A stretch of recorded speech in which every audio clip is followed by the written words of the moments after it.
Jennifer Gutierrez Morgan, and I am an art educator, printmaker, and photographer, born and raised here in Los Angeles. The title for the show, Hay Tiempo, came about as I was reading an interview with Graciela Iturbide, a photographer from Mexico, and she's someone that I always look to in terms of inspiration for work. And so anyhow, she described when she used to apprentice with Manuel Alvarez Bravo, how he had a piece of paper that said Hay Tiempo in his printing lab.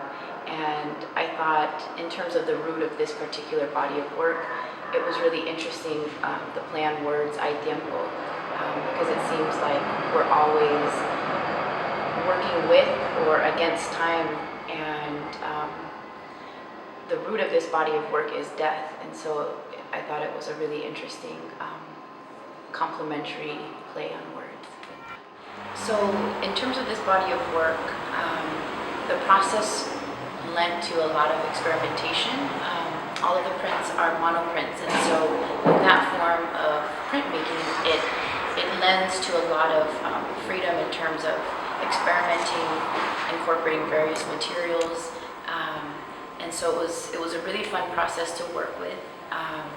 At a few points, I incorporated actual materials from the earth, such as roots. So in some of the prints, you'll see there's an embossed, actual embossment of a root.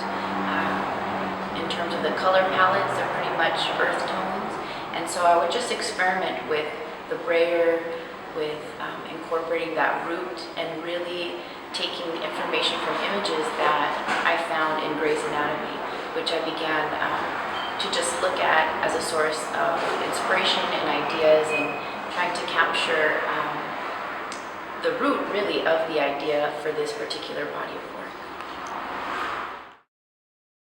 So for this most recent work, I decided to incorporate more textiles and really begin to explore some ideas with taking pieces apart from the whole.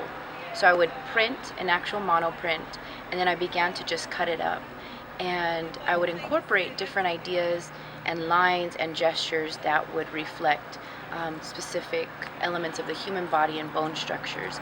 And then I would cut them up as if they were actual land masses, so similar to something that might look like the shape of a continent or a land mass.